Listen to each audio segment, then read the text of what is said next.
My parents chose their favorite daughter to inherit it all, but my grandparents had a secret that changed everything.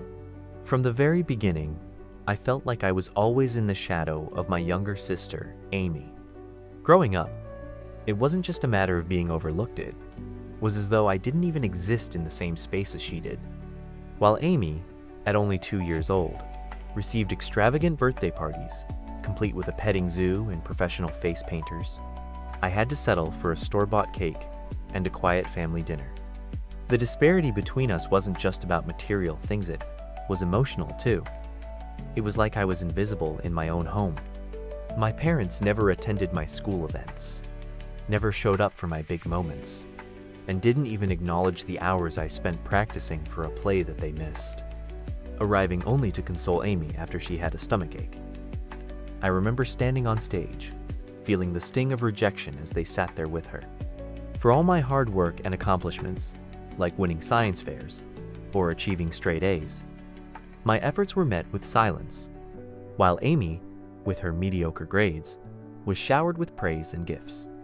It wasn't just the little things that hurt, it was the deep, unspoken message that, no matter what I did, I would never be enough.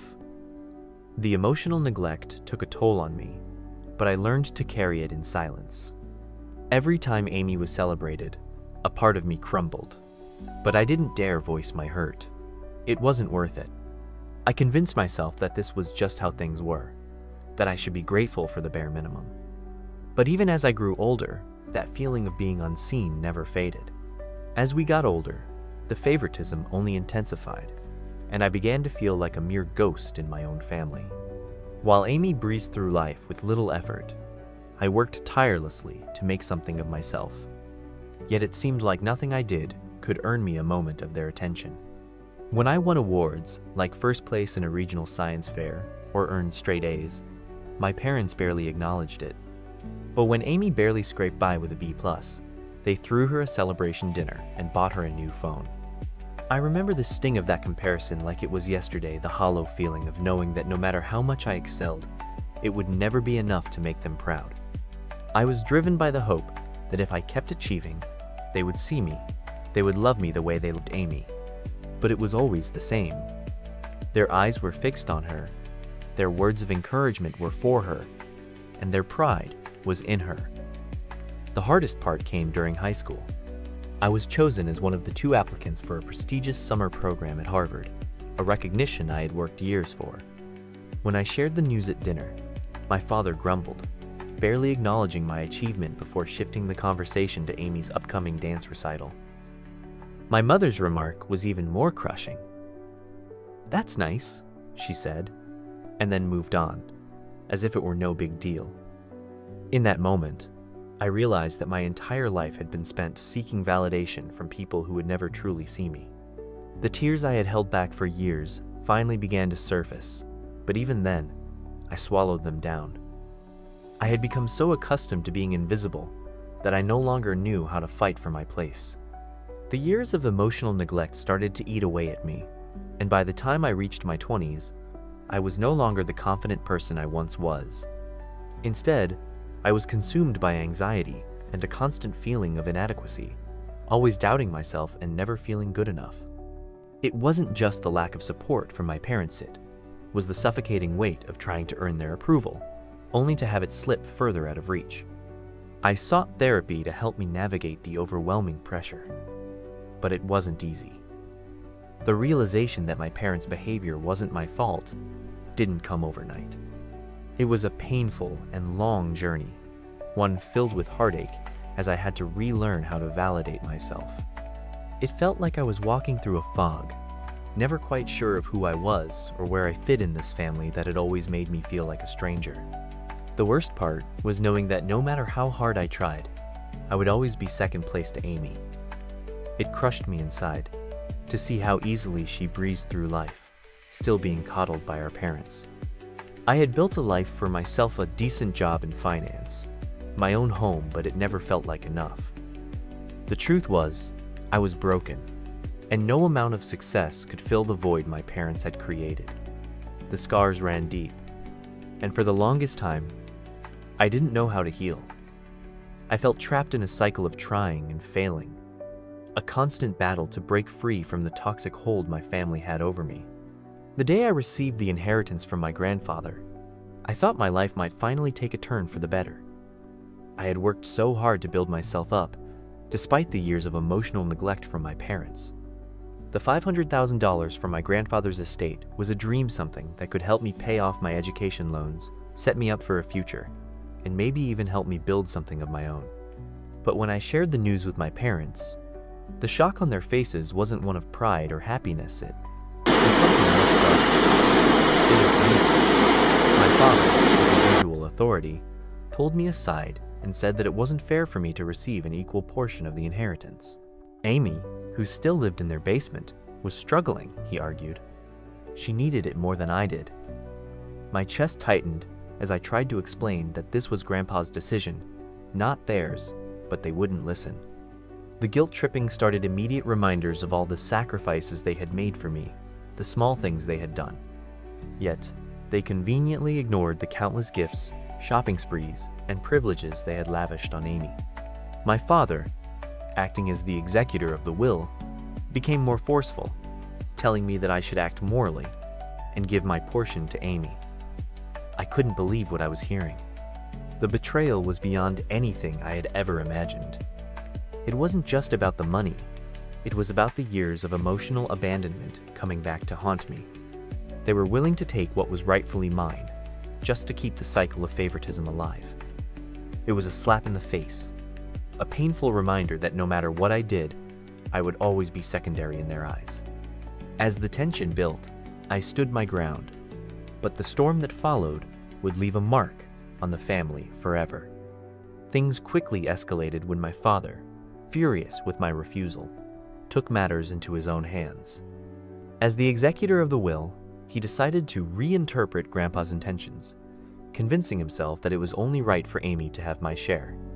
The fury in his eyes as he told me this felt like a knife to my heart. I tried to reason with him, but his anger drowned out any attempt at calm discussion. He called me ungrateful, selfish, and said that I owed it to Amy, to our family, to give up what was rightfully mine. The words stung, each one a reminder of the years I had spent fighting for validation from people who had never truly seen me. I couldn't understand how they could betray Grandpa's wishes like this. I brought up the times he had supported me, the way he had always treated us equally, but my father dismissed it as mere misinterpretation. My mother, as usual, stood by him, adding fuel to the fire, accusing me of disrespecting the family. The pressure mounted, and I could feel my resolve beginning to crack, but I refused to give in. The more they pushed, the more I realized that standing up for myself was the only way I could break free from the toxic grip they had on me. In the midst of the chaos, I turned to the only person who had always seen the truth, me grandmother.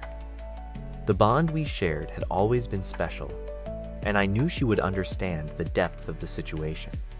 When I confided in her, her reaction was one I hadn't expected. She was furious.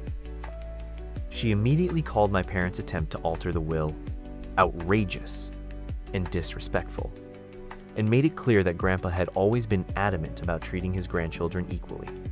She told me about a conversation she'd had with him years ago, where he had spoken with pride about how he had made sure to include everyone in his will equally. The truth was devastating, yet liberating at the same time. For the first time, I felt like I wasn't alone in this fight. Grandma revealed that my parents had previously asked Grandpa to leave everything to Amy, and he had refused, fearing it would create a divide. To make matters worse, Grandpa had even included a clause in his will that anyone attempting to challenge the inheritance would lose their portion. Armed with this revelation, I confronted my parents, and I could see the guilt flickering in their eyes, but they still tried to justify their actions. My mother even accused me of dishonoring Grandpa's memory by challenging their decision. It was the final straw. I couldn't back down. This wasn't just about money. It was about the years of manipulation and neglect. I had to stand up for what was mine, for what Grandpa had wanted. The family split in two, and I knew there was no going back. The moment I confronted my parents with the truth, everything unraveled. The family was thrown into chaos, and the rift that had been brewing for years was now exposed for everyone to see. My mother, who had always shielded Amy, was stunned by the audacity of my challenge. She broke down, sobbing, accusing me of tearing the family apart. "How could you do this to us?" she cried, her voice full of pain, but it was the same pain I had felt for years. I had endured the hurt of being second best, of being dismissed in favor of Amy, and now they wanted me to give up my inheritance to continue that cycle. My father, who had always been the figure of authority, turned cold. His face twisted with a mixture of anger and betrayal as he lashed out, demanding that I yield to Amy's needs. "You're selfish," he spat, and the words felt like a slap. His control over me, over the family, was unraveling, and he couldn't stand it. But what struck me the most was the way Amy stood there, silent. I had hoped she might speak up, but all she did was shrug, as if she'd been conditioned to accept their demands. That silence felt like a betrayal in itself. The more I resisted, the more they pushed, calling me ungrateful, accusing me of abandoning my family. The guilt trips piled on, and yet I stood firm, knowing I could not give in any longer. As the fight escalated, I realized that this inheritance wasn't just a financial gift, it was my chance to finally break free from the toxic grip my parents had on me. But as I held my ground, the damage to the family was irreversible. I had already lost them. As the weeks passed, the weight of the family's rejection started to settle in, but so did a strange sense of empowerment. Amy and I hadn't spoken much after the confrontation, but I couldn't shake the feeling that she, too, was caught in the web of our parents' favoritism. Then, one day, she reached out to me. It wasn't the apology I had been waiting for, but it was a start. She confessed, quietly, that she felt guilty for not standing up for me earlier. "I've been blind," she said, her voice cracking, and I could hear the guilt in every word. That moment, that raw honesty between us, felt like a turning point. We began to talk more, and slowly, the years of tension started to melt away. Amy admitted that being the golden child wasn't all it seemed.